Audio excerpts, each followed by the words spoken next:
Welcome back to another episode of The Two Left Feet, the unofficial Labour Party podcast. Yes, we've managed to do the second episode in 2021, which is fantastic because that means it's twice as many as we've done in the last 12 months. Brilliant.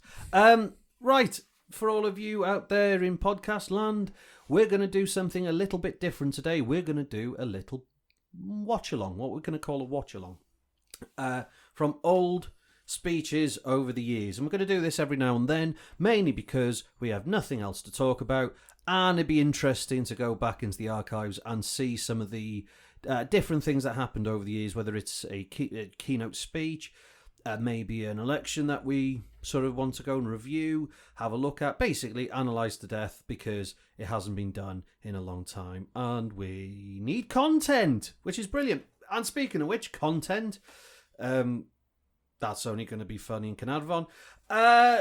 It's my, let me introduce the co-host. Oh, no, not you. Yes, he said last week not to call him a co-host. So my supporting content artist,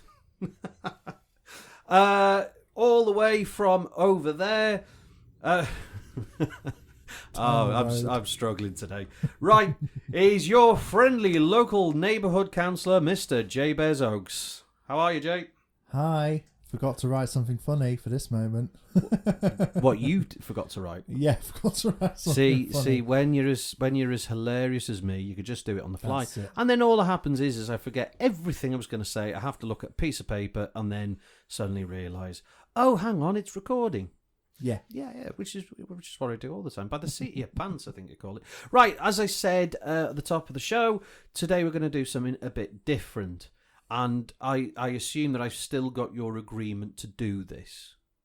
Me? Yeah, you. Yeah. Okay, great, because... That's a great idea. Well, you know, I mean, obviously there's the whole aspect. We can talk to death so many things. But I think we need to do a little bit different this week because, well, why not? Let's do something a little bit different. Other than us just rambling on going... Oh, that's awful. Oh, that's bad. Oh, this was good. We should have done that, but we didn't do that. And that is what will happen. Well, as you pointed out in the end of last week's show, it was, you know, it's the next 4 years of people going, yeah, we said this was going to happen, and it is. And then, as I pointed out, yeah, but they'll just say it's the apocalypse. The zombie apocalypse caused this. So let's look back into history. Yeah, let's other people saying. This is what's going to happen. Yeah, and then see if we can dissect that. Right. Anyway, so what we're going to do is that we're going to in this podcast we're going to at some point pause the podcast, which is unheard of. Wow, through the magic of editing. We're going to tell you what speech we're doing. A speech today. Jabez has picked one out for us. He focused his mind to the point where he said, "Let's do this one." And we're going to watch it, and I think it is on YouTube, the speech that we're going to watch. Yeah. In a second, Jay's going to tell you which speech, when, how to find it, and we're going to put a link in the description of whichever platform that you're listening to this on to the YouTube link. We're going to go away, and at that point, you're going to pause the podcast and to watch it yourself. And then once you've watched it, and once we've watched it, press play on this podcast again, and then we will discuss what we've watched. So, Jay, this week, well, we're not going to do this every week. We'll probably do this every couple of weeks, maybe once every month or so. But your pick first. What did you pick? It's Neil Kinnock's famous speech from the 1985 Labour Party conference. Oh, God. And you can Google, well, you YouTube that and you'll find it. And we'll provide, obviously, as Dad says, we'll provide it. Oh, really? Well, for this one, I think everyone should pause the podcast and watch it. Yeah, I just stop the podcast. Just go away. Yeah. Just go. Oh, no. I think you should pause it and watch it because I think a lot of people will remember it. Yeah, for the wrong reasons. But they'll remember not all of it. And they'll remember bits and bobs. Right. It's quite a controversial one. Controversial? Yeah. My God, throw it. I mean, I haven't seen someone go under the bloody tram like that since what's his name on Coronation Street was chasing after Before Rita. we analyse it, shall we watch it? Dan? Yeah, okay, we should watch this. So, can you tell the listeners where to find it, how to find it? If you go on YouTube and put in Neil Kinnock's famous speech from 1985, it should be the first. Is that the title of it? Yeah. What's the title on YouTube? It doesn't say that, surely. Neil Kinnock's famous speech from 1985 Labour Party conference. Is that okay? Yeah, you find that and it will come up. Is that a Daily Mail link? Yeah. Oh God, you're putting the Daily Mail over on this show. Yes. You're giving them views. Yes. Seriously. It's already got 1.2 million views, so I don't think we'll make that much of a difference. Great. So, I mean, you vote for Starmer, and now you're putting the Daily Mail over. Don't put me across as this right wing. I'm not putting you across as right wing. Half of the podcast. Just, I didn't realise it's the show's called Two Left Feet, not One Left Foot, and then, well, actually, if you had a right foot, it'd actually balance out. But maybe that's the answer. No. Oh my God! What do you reckon? We should have someone from the other side in on this. From the other side. From the other side. I don't know. I don't think we should do a spiritualist podcast. Get a Ouija board out for resurrecting the ghost of Margaret Thatcher to come join us on the podcast. Let's pause. Did the Spitting Image do that in their new series? Didn't they? They did a Ouija board. I didn't watch it. Yeah, I did. Yeah. Not the best. Oh, see, but that was another thing we missed out on last week's episode. Things that have happened in the last 12 months. What, Spitting Image? Spitting Image returned. You know, that great sort of comedic, satirist force that came about in the 80s returned to us at a time of need. And my God, I think I laughed once through the whole thing. Dear, I think genuine laughter, and most of it was just a bit chuckle here. Not even that. Well, we don't have famous characters like we did back then. Oh no! That's one thing they did is that they did make characters of people in politics. It just they just weren't funny. And if anything, it just went, oh God, this is the world we live in. This just isn't funny. No. What it is. Yeah. But anyway, so remind them again. What's the link? They're going onto YouTube now. So go on YouTube, look for Neil Kinnock's famous speech from 1985. We'll provide a link in the description. How long is it? It's only just under 6 minutes. Just under 6 minutes. Yeah. Right then. So what's gonna happen now is we're gonna pause the podcast. You're gonna hear a sound. And I don't know what that sound is yet. I'll have to see. Yeah, it's going to be some sort of magical jingle, or probably just a harsh note, like a bass note. It could be Neil Kinnock. Oh yeah, or whatever he says. Have you seen that one? We should watch that one another time. Or the Spitting Image. No, his speech where he just starts shouting at the conference. No. I don't know. Anyway, I mean, I was actually. We could use Roy Hattersley's Spitting Image puppet.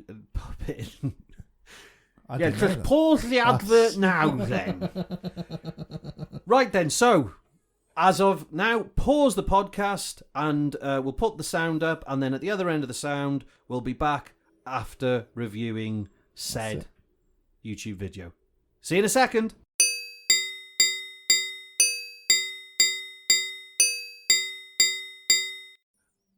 Right then, and we're back after watching that delightful speech of 5 to 6 minutes long on a link that wasn't brilliant.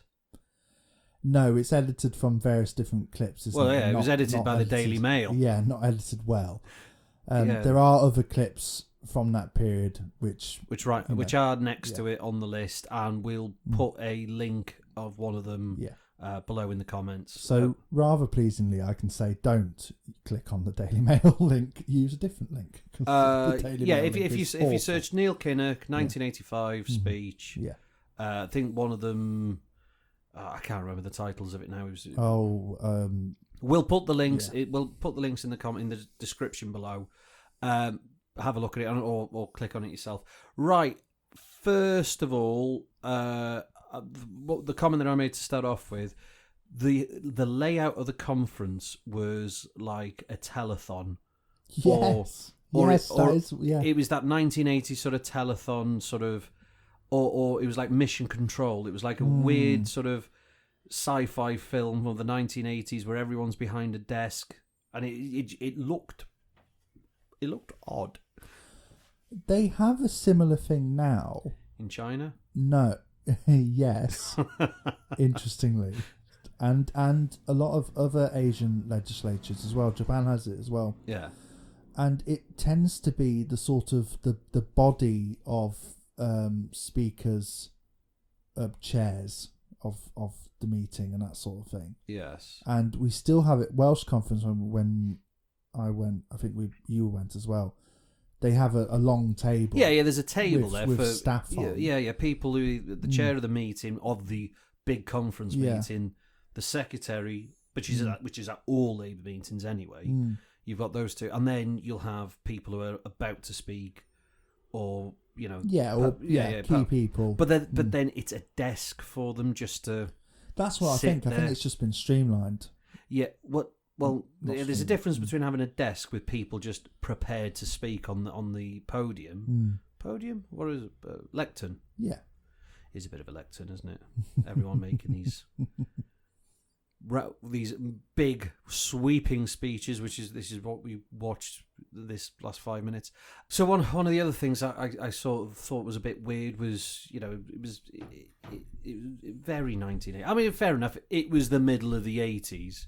But the grey and the little bits of red, I thought it'd be interesting to look at how conferences have developed over time, from almost like a town hall meeting of the 60s and 70s to that sort of contrived stage, because it was in Bournemouth, wasn't it? Yes. It was in the big theatre in Bournemouth, and it did feel like, oh well, we've got to put something there. Yeah, and I seem to remember the chinless aliens across the way there, they were doing mission control style conferences as well.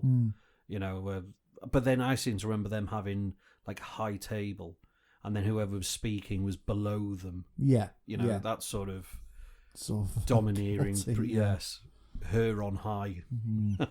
Right, into the speech. So before we get to the more controversial parts to it, generally, you did make a comment while we were watching it. You thought it was a good speech. I think it was good oratory. Yeah. It was a little bit. There was a lot of boos there. There were at the end, and he was being very controversial. No, I thought there were less. I thought there were less at the end. Most of the people who were either booing or not clapping had walked out of the whole auditorium. They'd gone. They'd left. They voted with their feet. And even there were people on the top table there who weren't exactly enthusiastic by the speech. Notably, Dennis Skinner sitting behind Neil Kinnock, who was. Firstly, it was interesting to see all the old faces, as it were. Yeah. Some of them sadly no longer, with us. And I couldn't help myself. I was thinking a spitting image through that. I saw Roy Hattersley. like I said before we went to watch it. You watch the spitting image puppets of Roy Hattersley. The poor fella. I remember him saying in an interview once he couldn't understand why they put a caricature of him like that. Doesn't matter. It was funny. That's why. Yeah. Which is what they're missing this time around. Anyway, so carry on. So, but you saw Barbara Castledale, you saw Michael Foot. There are loads of old faces, golden oldies. But I think because this was his first big speech as leader, wasn't it? And it was pretty much. It was a year. It was a year and a summer from the '83 election, which is what he was talking about. Through the speech, where it was the sentiment of the one part of the sentiment of his speech where he says something along the lines of, I can't remember his exact wording now. It was, the idea or the ideology is fine, but it doesn't matter if we win or lose. It's that we fought for the ideas that he was saying that there are people in the party who don't care about winning; they care about that the game was played well. That's what he said, yeah. And the controversial part of that is that he compared them to public school boys. Yes. So there was a lot of controversial language, but the reason I liked it, and I used another word as well as a good oratory, it was honest in the sense that he came out and basically said, I disagree with you lot, This is what I want to do as leader. Deal with it. And that is a much more honest approach than what happened during Corbyn's leadership. Not from Corbyn's point of view, from the other people involved, the other side, as it were.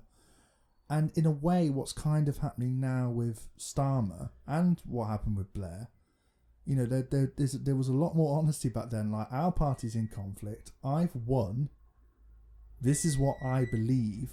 And this is what we're doing. Over what you believe, and this is what I'm going to try and do. And as we saw, those people who disagreed walked out. Yeah. Derek Hatton being one of them. Yeah. Quite hilariously. Yes. because it was his subject of the speech. Yeah, which was infamous time in the history, especially the Labour Party around Liverpool. Derek Hatton sending out redundancy notices via taxi. And that's still really difficult to talk about for a lot of people. A lot of people are really still very angry about it and what happened, and they blame different people to what other people would blame. Yeah, and I liked it for its honesty, I think, and I think it was different to how it's done now, which is conniving and sneaky, and I don't. It is sneaky what happens now. Are you talking about the current leadership? Yeah. I'm right. I didn't. To be honest, that's one thing I wouldn't have him down as being sneaky. Who, Starmer? Yeah. I don't think it's him. I think it's possibly people around him. And I said the same under Corbyn. If many podcasts ago, or about two podcasts ago, a lot of time ago. Not many podcasts, just a lot of time. Yeah. Corbyn is a good man. He may have been a good leader, but there were a lot of people around him who some of us really didn't like and thought were a problem. And he didn't know what to do with them or how to deal with them. Yeah. And when they became a problem, didn't move them on. Well, he wasn't a leader about it. No, because he's a nice guy. Yeah. That's the thing, he's a nice guy. But then I don't think Starmer has a problem in moving people on. No, that's true. I just think he has a problem in not knowing when not to. Yeah. He's gone proper the other way. But anyway, back to this speech. So do you think, in hindsight, that was the speech that was needed or should have been given? That's tricky because you often say this. It's about timings and about, one could say, for example, Keir Starmer won't be the next Prime Minister, but the one after Will. Yeah. And I think I said that on this podcast. I don't, because I said when we were going through the leadership election, I don't really care. It's not going to be this one. It'll be the one after. Yeah. And I wonder maybe Neil Kinnock really thought he could win, but did he? I think he probably did. With a speech like that, there was going to be no chance. Really? Well, you think what happened after that? So militant Labour was then entrenched in Liverpool. Yeah. They were entrenched for 10, 15 years. That had nothing to do with what was going on while Kinnock was party leader. I think John Smith sort of calmed them down a little bit. Well, Neil Kinnock started expelling them all. Yeah, but then that's what I mean. When the Labour Party loses massive areas like Liverpool, or I don't know, the Red Wall, and places like that, then it comes to a point where you can't even begin to think about winning a general election for a decade, which is what we saw. It took a decade after that speech to recover from that position. Yes, that's true. Yeah, and you think because what Kinnock did in the mid-80s, immediately after that was to move the party to the centre, move it maybe just a little bit beyond that in parts, to try and cosy up to Tory voters, so Tory voters would swing over. I don't know. Have I heard this before somewhere? But he said that. He said it in this speech. He said it takes years. He did, and that's one. So arguably, he was just starting the gun. Yeah. He was saying this is a marathon, which is probably why he survived after the '87 election. He was like, "Well, I had to clear house, didn't I?" Yeah, or whatever. However, it's going to take more time than this. Yeah, which I completely agree with him. It takes years, not weeks. But here's the thing: in 2017, it weeks nearly did it. In 1987. Weeks was never going to be the manifesto of the 1987 manifesto was never going to be one that was going to win anyone over. It wasn't even winning Labour Party supporters over in 87. And then certainly by 92, I think the next one was, it was 92, there was no hope. He had to go at that point. Well, everyone thought that Labour were going to... Well, after he lost? Because he was meant to win. Everyone thought he was going to win. Yeah, but the polls were saying at the time... Well, we should maybe look at some of these old elections and as these podcasts, but because by 92 there was a chance that, because you got to remember when Major came in, it was a massive. Major was resigned to the fact that he was going out. Heseltine had basically torpedoed him. It was all going bad. He was going to lose, and then suddenly they managed to scrape in. Which to me shows, in hindsight, and this is in hindsight, at the time it probably was seen as the speech that was needed, but in hindsight that was the worst speech, because that was then, from that point, 12 years, or certainly 10 years of nothingness. Do you think that's why Starmer has done or tried to do the opposite? Of what? Of that speech? I think he's done. Tried to say. I think he hasn't. Well, which I think he's. See, this the thing with Starmer. He's not done the speech, but he's done the actions. He's doing the same actions. Well, that's why I said it's sneaky. Possibly, yeah, okay, I'm not going to argue on that point. He didn't go on stage and say everything Kinnock said, but he's doing his exactly officers that. are expelling anyone who'll support anything, various different things. Let's not really mention difficult. those things on these podcasts. No. But that isn't that sad that we have to, even on an unofficial podcast, because we do dabble in party politics locally, that we have to watch what we say in terms of what we review. Yeah. Even this whole sort of thing of us criticising Starmer is probably not going to be welcomed by a few people. But that's yeah. Do you think?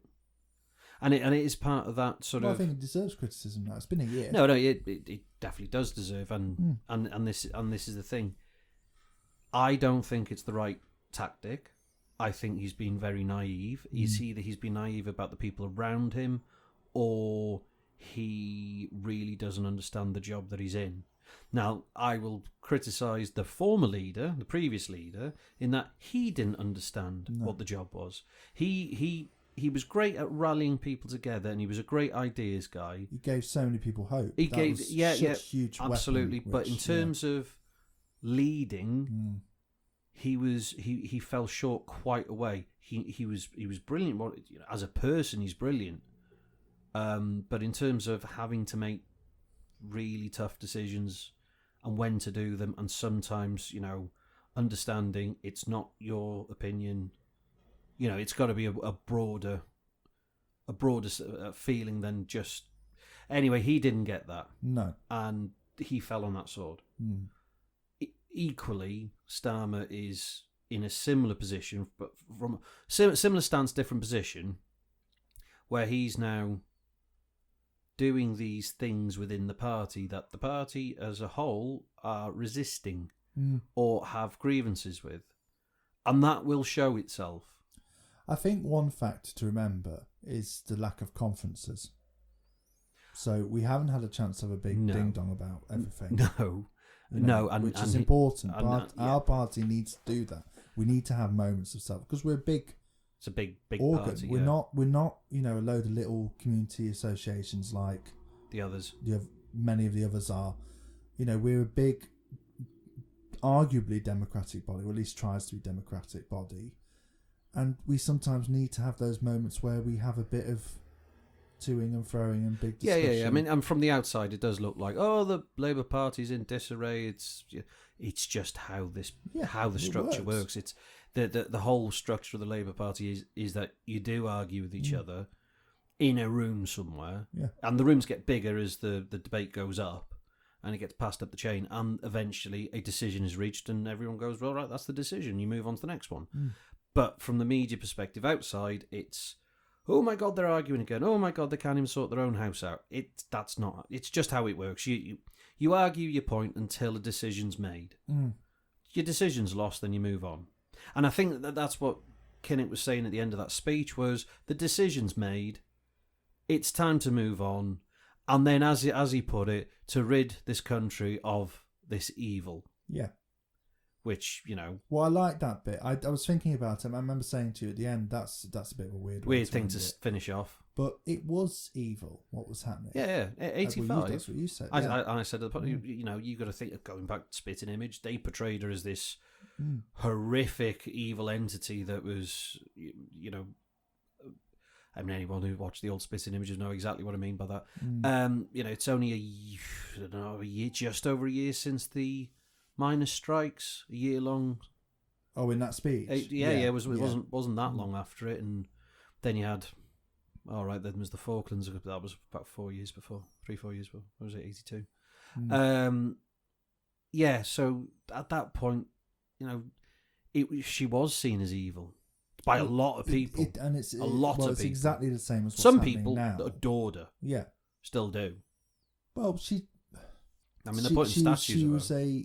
She was a consequentialist, and she utterly changed what this country was. We'll do some fascist speeches. Yeah, we'll to get because she was a. I think one thing to mention, which I think is important, is a lot of these older speeches we will listen to are a lot better than the ones we have now. Yeah, because the people who meant what they said. Yeah, was amazing, and compared to a lot of what we get now, and I think part of that is what we've discussed previously, which is the management. And the safeness of what people can say. I guarantee someone would have said to Kinnock, "That's a bit harsh," and he would have gone, "I don't care." Yeah, I mean, I'll agree with that. When you said he was a good orator in what he said, yeah, in that sense he was. I just don't think that was the right speech for the time. Well, no, it probably was the right speech for the time that people believed at the time. I just think the consequences of that, it was 10 years of complete shambles. But I wonder if he knew that. He thought he was doing the right thing. Yeah, maybe. Yeah. No, he thought that he was giving a firm hand to pull everyone by the scruff of the neck and come together. And it didn't work. It started a civil war. And it started a civil war that went on for 10 years.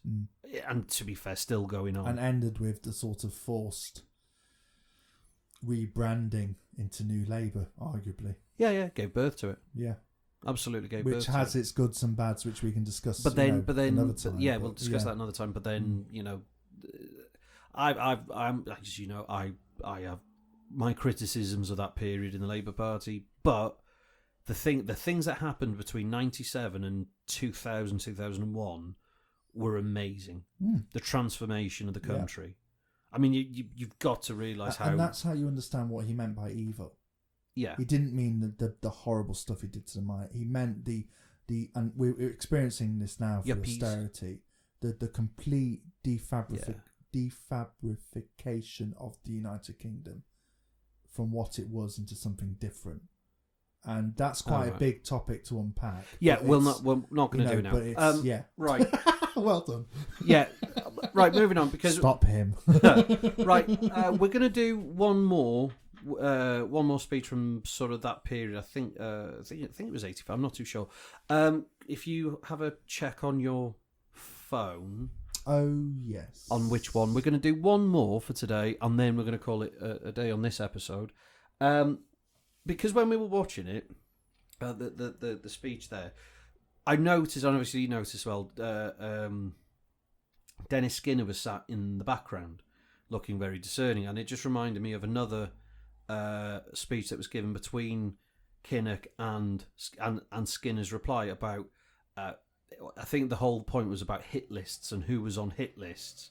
So, do you have a link to the next YouTube video? I've got a link. I think that it's from the account's Labour Grassroots. It doesn't say the date. Labour's deputy leadership election, 1981.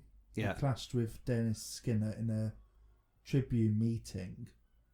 And the title of the video is Dennis Skinner rips apart Neil Kinnock. Yeah, it's quite a controversial title. Yeah. But it's worth watching. So if you go on YouTube, search, what was the title?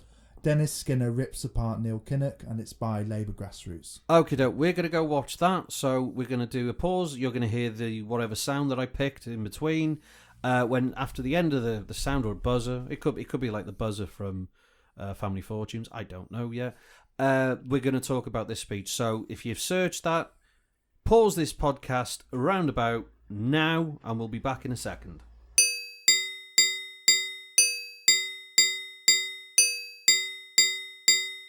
Right, and we're back for a quick dash after that one. So, did you feel that the title lived up to its reputation of Dennis Skinner ripping up Neil Kinnock, or whatever the hell it said on the video title? It was definitely an incredibly focused retort. Yeah, I don't think it was. I don't think it was. Well, but all these video titles do this now. Yes, it's the game hits like on it. Boris smashes, or whatever. Sorry, maybe that's something wow. else. Maybe that's something else. Is it? Yeah, smashes the legs off his desk or something. Anyway, So first of all, Neil Kinnock's first. So it was was it Tribune? Yeah, I think it was an event to supporting like a hustings for deputy leadership in was 81. it 81 conference? Yeah. No, it was a. Or was it just? It must have been. Yeah, no, I think it was sort of a hustings for the 80 in preparation to elect deputy leader. Okay. So Neil Kinnock was going on about hit lists and how and as he says, I'll tell you something about hit lists, and goes into the whole fact that a divided left, a divided socialist left will benefit the right. Will benefit the right, which is, it's an age-old argument now. Yeah. And who did he quote? What was the name of? Hobsbawm. Hobsbawm. Or was Hobsbawm? Hobsbawm. Who? Yeah. And one thing that... He's a Marxist scholar. He is notable. Is he? Yeah, I've read him. Not read him. I've heard of him. Oh, right. You have heard of him. Yeah. Not something... Yeah, as Dennis Skinner said, who is Mr. Hobsbawm? Yeah. Whatever his name is.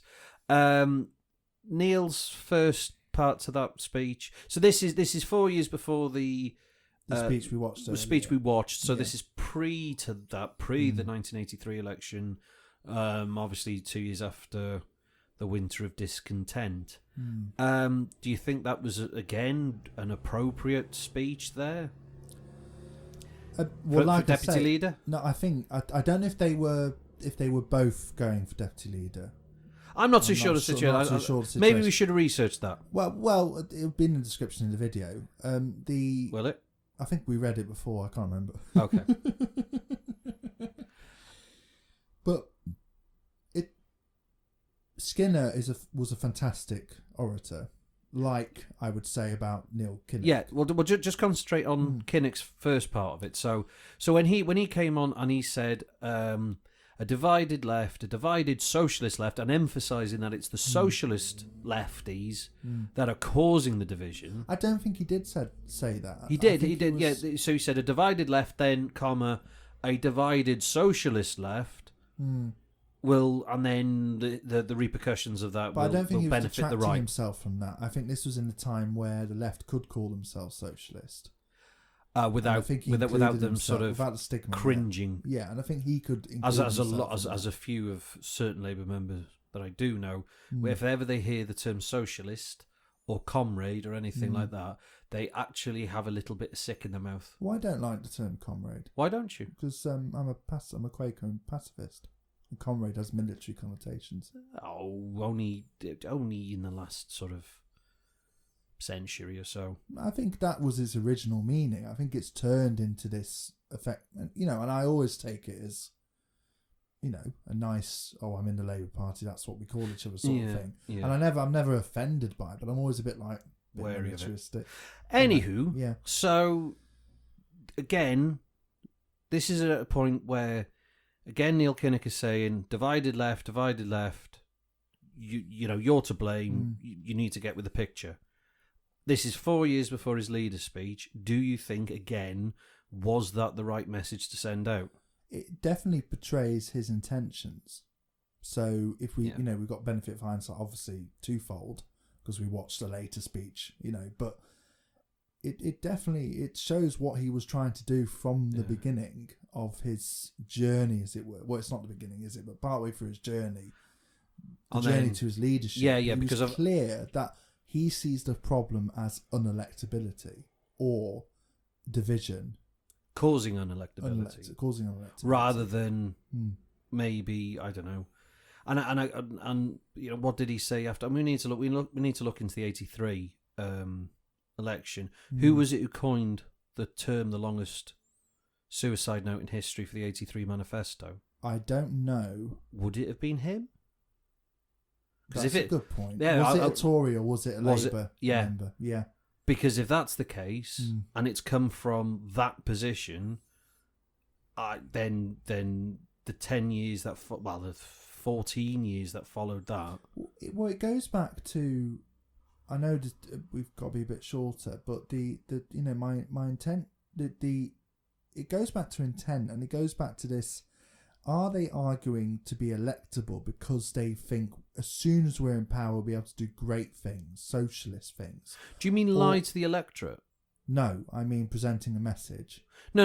I mean, because this is one thing I have sort of heard in meetings. You must get elected first.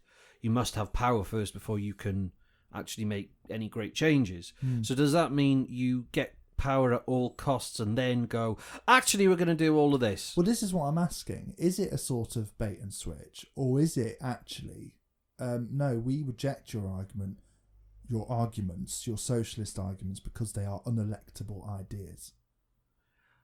And I think that's there's a lack of thinking there. There's a lack of sort of, what is actually the conflict in the Labour Party? Is it a conflict between more light red ideas and more dark red ideas, or is it actually just a simple conflict between we want to get elected? I think it's that. I don't think it's the principle side of it. I think there's a side of the party that just want to get elected at all costs and stay in that position, and those people I give a sideways glance to every day of the week, because I look at them and going, well, you want power without substance. And I think there's the other side of the party, which is it's all substance, but power, take it or leave it, because they're in the right and they take the moral high ground. Well, this brings us on to what Skinner was saying, which is an argument I appreciate, and I found him to put it very well. And you know, a lot of advocates would say that, you know, the greatest advocates are ones where you can't really remember what point they were making, but you just know you agree with them. And I think and a lot of people in that audience were. Yes, they were just going, "This is great. Whatever he's saying is brilliant." Well, he was using humour. Yeah, and it was a demonstration of you know, when I think a lot of people sort of, when they say, "Oh, it's great oratory," they often mean formal, good language. Good. It's not. That Skinner, I'm not saying he had bad language. No, but he connected with his audience. Yes, he knew who his audience was. He knew what he needed to get over. Yeah, and he gave a good promo. And what he got over was, this is a war. You know, this is serious, and he's been in serious, dangerous, deadly situations, like being a miner, and he connected it through, you know, hyperbole. Class conflict, and the point of being on these hit lists, and that was the whole thing, because that was on a hit list. That was the whole thing of Neil Kinnock's point was, you know, you don't understand, you know, to get power you need to be able to move in the right circles, and you need to be able to grease those wheels, and if you're on hit list or people that in those circles, you're on their hit list, then you're not going to go anywhere near power. And then Skinner's retort is, you're always on a hit list. Yeah. £14,000 a year, you're going to be on someone's hit list, aren't you? And that's the thing. Skinner's argument was, the higher up you go, the more enemies you're going to have naturally, because you put it. But that's the point he's making. The point he's making is, we're doing that because we're trying to change things. We're trying to change the status quo. And that's what a lot of people on the left worry about, this electioneering side of the Labour Party, is they don't actually want to change things. They just want the power. And then to maintain, however. Yeah. And that's the balance. Well, it's not even a balance. it's about accepting you can have both things at the same time. Personally, I think there's a third way. Because I don't think I understand the electioneering side of it and the points that that side makes, because they need to make progress in that department. And I just realised you can't see my face, listeners, but it's to discuss some of the puns Mr. Vaughan is dropping. But in that department, and I understand and I get it. I'm not completely against that ideas. There's some things that they come out with about how to canvass, for instance, and I just go, no, that's not the point. You don't do target canvassing because you're trying to hit as many voters as possible. Trying to get them on a hit list. You're trying to go out canvassing because you're going to talk to everyone. Yeah. My thing is, you're talking to everyone. Everyone wants to be listened to, even if it's just to call your names or whatever. I wonder if that's part or of as I've had in the past, knock at the doors, you say, hello, sorry to disturb you, from the Labour Party, just here to hear your views, blah, blah, blah. And then you go, tell whoever the leader is at the time what to do with themselves, and then the door gets slammed in your face, and that's fine. They've had their say, and then I'll just stand outside there and go, I'll pass the message on, and then walk away. I think that's the difference between rural canvassing and urban canvassing, though, because in rural canvassing you can. We're getting onto canvassing now. Sorry, you can rely on messages. You know, the idea of Labour were in our village yesterday. Isn't that interesting? You can rely on that more, whereas urban you might be more targeted. And that's the thing, and where it's electioneering like that, sometimes the formula doesn't work everywhere. No. And it has shown over the years it doesn't work, because there are people who have stood in our constituency with those ideas when there isn't a landslide feeling behind Labour, who completely miss the point of canvassing. Yeah. And some people who were high up in certain regards, and I still listen to them, and that they do say, oh no, you need to hit these points and it's important to hit and I go, no, you've got to talk to everyone. You've got to make the time. If you're going to be a representative, you've got to make the time to talk to everyone, regardless. Even if you think they're the nuttiest person you've ever met, they still have a vote. They still matter. They still count. You still listen to them. Now, okay, in those days, what did he say? £14,000 annual wage for an MP? What is it these days? It's gone up again. 87? Yeah, 87. Something like that. You're paid enough. You sit there, you listen to them. You make sure you give them the opportunity to. And it's that sort of, and that's the difference, the ideology to the electioneering side of it. And I know there's a way through it, and that is for these representatives to actually do a little bit more work at home in their constituencies, and for any candidate to do more as a candidate and a longer run in, other than the 6 weeks that you get in that we're currently under. The dichotomy between long and short campaign is a major problem. Because you don't win elections in weeks, you win them in years. There we go. And candidates need, and this is a fault of the party as a whole, candidates need a longer run in. They need to be selected immediately after an election to be ready to do the work, because these people for a few years should be working for nothing. Well, we should treat it like the leadership. So once the election happens, we decide, well, can we stomach the leader staying on or not? And if not, we elect a new leader. And it should same happen with candidates. Constituency parties should meet afterwards and say, well, was it the candidate or was it everything else? Right. Well, we'll cut that there. So just another last view on Dennis Skinner's part of the speech. Other than it was funny and it did hit a few. A great example of focused, detailed retort. You don't have to address the room. You can focus in on someone's argument, and he demonstrated that beautifully. And I think it was a good speech for anyone who's sort of wants to see how to move a room as well. Yeah, in that is because as you say, he used a language that everyone understood. Kinnock didn't. No, Kinnock just went brutal. Yeah, this is what and then Dennis Skinner came in, and we've seen him over the years. I mean, there's the classic ones. I mean, Dodgy Dave. You know, half of those bastards over there are crooks. Or the other half are crooks. No, then he gets, we'll retract that. No, half of those over there aren't crooks. He nearly got thrown out of Parliament, didn't he? Because he said they all looked drunk. And the Speaker said, stop saying they all look drunk. And he says, well, they all look drunk. And he got away with it. But yeah, he's a great... How many times did he get thrown out? Many. 14 or something like that? A 14? lot. Yeah, it was ridiculous. It was ridiculous. The amount. We will miss Dennis Skinner. We will. I mean, it's a shame that he lost his seat. He would have been good to have still been there. Didn't he have to stand down because he was poorly? Or he decided not to stand again, and then we lost it? No, I think he lost his seat. Then he decided he wouldn't be. Oh, trying again. Okay, all right. That's a shame, but there we go. Right, that's the end of this episode for the Two Left Feet, the unofficial Labour Party podcast.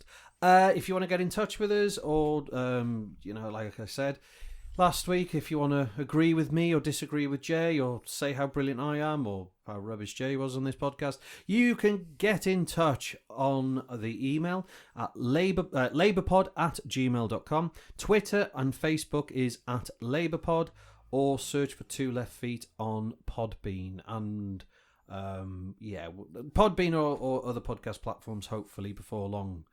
Thank you very much, Jay. Thanks for doing another episode.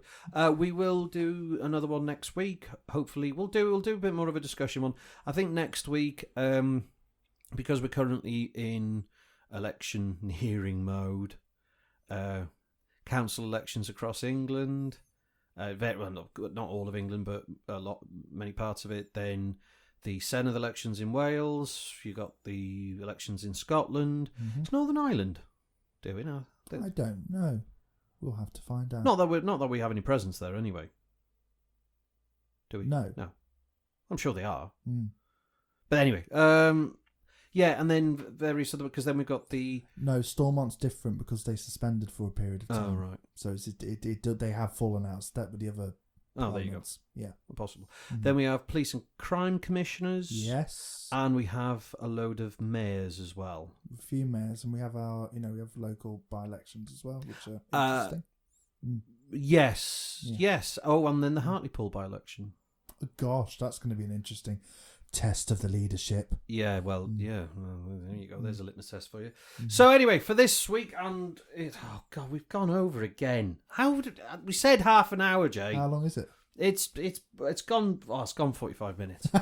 Okay. Right. So the next episode it's half an hour. All right. Half an hour at most. So then, until next time, farewell, humanoids. Say goodbye, Jay. Bye. Goodbye, everyone.